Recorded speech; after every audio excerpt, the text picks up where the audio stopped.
Boa noite, amados irmãos. A graça e a paz do nosso Senhor Jesus a todos. Amém? Eu gostaria de dar início ao nosso estudo desta quarta-feira, fazendo uma pergunta muito simples. O que dizer do dia 25 de dezembro? Irmãos, embora seja uma pergunta simples, ela é um tanto capciosa. Porque, na verdade, perguntar sobre o dia 25 de dezembro não é a mesma coisa que perguntar sobre o Natal. Não necessariamente. Seria diferente se eu perguntasse o que dizer sobre o Natal de Jesus Cristo. Pois o dia 25 de dezembro traz um estigma histórico muito forte em relação a coisas que não são necessariamente vinculadas ao Natal de Jesus. Para se ter uma ideia, essa data foi instituída pela Igreja Romana como o nascimento de Jesus no ano 525 depois de Cristo, por meio de uma bula, por meio de um decreto do Papa João I. Alguns historiadores nos contam que, na verdade, a determinação dessa data foi feita por Constantino já no século IV, quando ele usou isso como uma medida de amenizar os ânimos dentro do seu império, porque também se comemorava nesse dia o dia do Deus Sol. Então, como uma forma de apaziguar os ânimos entre os cristãos e os gentios que estavam sob o seu domínio no Império Romano, ele colocou a data do nascimento de Jesus junto com a data do Deus Sol, né? Então, há muitos que defendem essa linha de pensamento. Mas, na verdade, a data do dia 25 de dezembro vem associada com muitas outras coisas que também não tem nada a ver com Jesus Cristo. Não tem nada a ver com o Natal de Jesus, com o nascimento de Jesus. Por exemplo, árvores de Natal, guirlandas e a própria figura do bom velhinho, o Papai Noel. Todas essas coisas acabam tirando o foco do próprio nome Natal, que significa nascimento.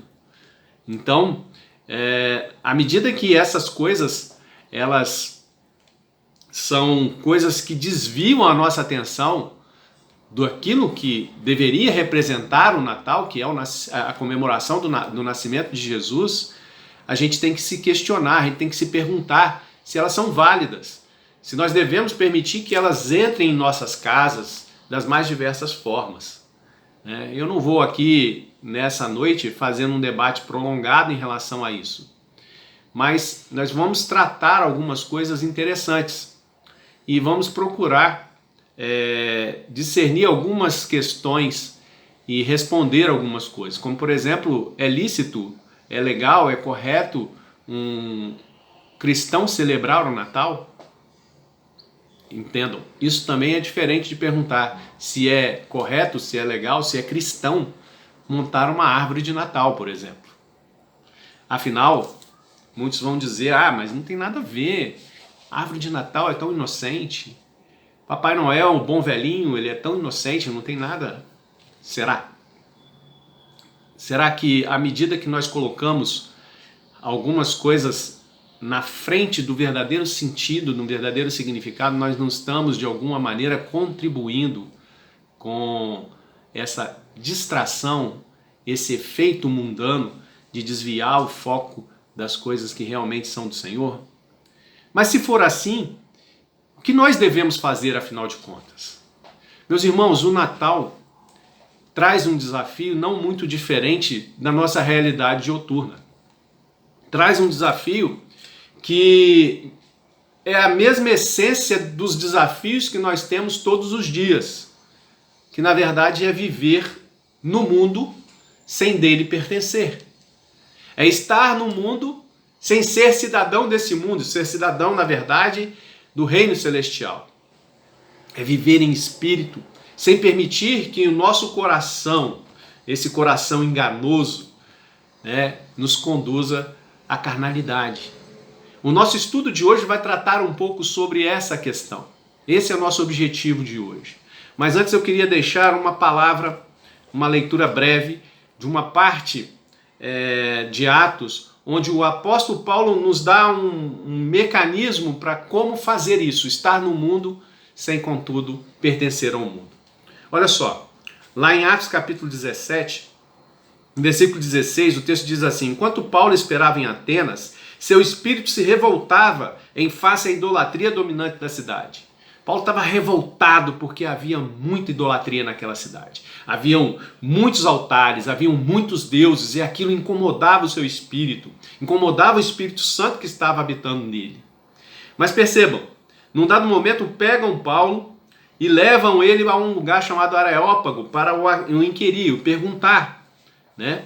E Paulo vai lá, e lá no versículo 22 nós vamos ler o seguinte: então Paulo, levantando-se no meio do Areópago, disse: senhores atenienses, em tudo vos vejo acentuadamente religiosos, porque passando e observando os objetos do vosso culto, encontrei também o altar no qual está escrito: ao Deus desconhecido.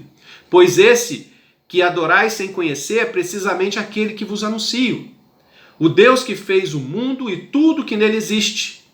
Sendo ele Senhor do céu e da terra, não habita em santuários feitos por mãos humanas. Percebam, Paulo entra dentro da realidade cultural daquele povo de Atenas para trazer a mensagem. Ele aproveita a oportunidade da idolatria, aproveita a oportunidade de um hábito cultural, de um hábito pagão, de um hábito religioso para apresentar a Cristo. Será que nós temos essa mesma habilidade em fazer isso nos dias de hoje? Por exemplo, nos dias 25 de dezembro, que não necessariamente é o Natal legítimo de Cristo? Vamos tratar um pouco disso essa noite. Que Deus possa te abençoar, que Deus possa te dar clareza em todo esse estudo que nós faremos. Fique com Deus, Deus te abençoe em nome de Jesus.